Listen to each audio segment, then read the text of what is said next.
দুর্গাপুজো মানেই আলো, রং এবং আনন্দ। কিন্তু আপনারা জানেন কি, এই উৎসবের ভেতরে লুকিয়ে আছে যুদ্ধ, রাজনীতি, ব্রিটিশদের ষড়যন্ত্র, সমাজের বিদ্রোহ, আরো অজানা সব রহস্য। হয়তো আপনি ভেবেছেন দুর্গাপুজো কেবল দেবীকে খুশি করার উৎসব, কিন্তু না, দুর্গাপুজো আসলে ছিল বাংলার সবচেয়ে বড় পলিটিক্যাল মাস্টার প্ল্যান। কথিত আছে, রাবণের বিরুদ্ধে যুদ্ধের আগে রাম দেবী দুর্গাকে আহ্বান করেন শরৎকালে, যেটা ছিল অকাল বোধন। এখান থেকেই শরৎকালের দুর্গাপুজোর সূচনা। মানে দুর্গাপুজোর শুরুই হয়েছিল যুদ্ধের কৌশল হিসাবে, ধর্মীয় রীতিতে নয়। বাংলায় দুর্গাপুজোর বিস্তার ঘটে 1500 থেকে 1600 সালের ভেতর।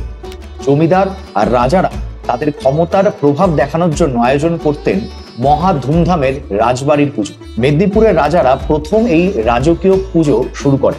তখন এটা ছিল সম্পূর্ণ একটি স্ট্যাটাস সিম্বল, অর্থাৎ আজকের প্যান্ডেল, প্রতিযোগিতা, থিম শো, সবকিছুর বীজ লুকিয়ে আছে সেই প্রাচীন পাওয়ার শো এর ভেতর। শুধু তাই নয়, জমিদারেরা দুর্গাপুজোকে বানাতেন ব্রিটিশ অফিসারদের বিনোদন মঞ্চ। পুজোর সময় বড় বড় ভোজ, নাচ, গান, আতিথেয়তা চলত।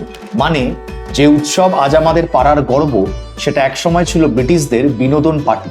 আজকের দুর্গাপুজো যদি কোটি কোটি মানুষের উৎসব হয়, তবে তার শিকড় লুকিয়ে আছে হুগলির এক ছোট্ট গ্রামে গুপ্তিপাড়া। আর সেখানেই জন্ম নিয়েছিল বাংলার প্রথম বারোয়ারি পুজো। কিন্তু জানেন কি, এই পুজো শুরু হয়েছিল কেবল ধর্ম নয়, বরং সমাজের এক বিদ্রোহ থেকে। বারোয়ারি পুজো মানে শুধু 12 জন বন্ধু নয়, এটা আসলে বাংলার সমাজ বদলের সবচেয়ে বড় গল্প।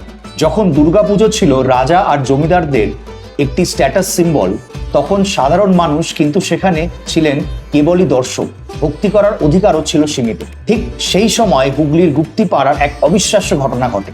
স্থানীয় 12 জন তরুণ ঠিক করেন, কেন শুধু রাজবাড়িতেই পুজো হবে? সাধারণ মানুষ কি দেবীর পুজো করতে পারবে না?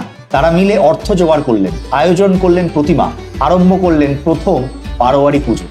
এই ঘটনাই ঘটেছিল 1790 সালের দিকে। এখান থেকেই শব্দটা বারোয়ারি, অর্থাৎ 12 আর বন্ধু। মানে দুর্গাপুজোকে রাজবাড়ি থেকে টেনে এনে তারা রাস্তায় নামিয়ে আনলেন, জনগণের হাতে দিলেন দেবীকে। এরপর 1910 সালে একদল তরুণ এই জমিদারি প্রথার বিরুদ্ধে দাঁড়িয়ে তৈরি করলেন প্রথম কমিউনিটি পুজো। এখান থেকে জন্ম হলো আজকের সার্বজনীন দুর্গাপুজো। স্বাধীনতা আন্দোলনের সময় পুজো মঞ্চ হয়ে গেল তখন সমাজ আর প্রতিবাদের প্রতীক। দুর্গাপুজো তখন কিন্তু কেবল ধর্ম নয়, সেটা হয়ে গেল প্রতিরোধের অস্ত্র। একটা রহস্য কি আপনারা জানেন? প্রতিমা গড়ার জন্য যে মাটি ব্যবহার হয়, তাতে থাকে সোনার গুঁড়ো, গঙ্গার মাটি আর পতিতালয়ের মাটি।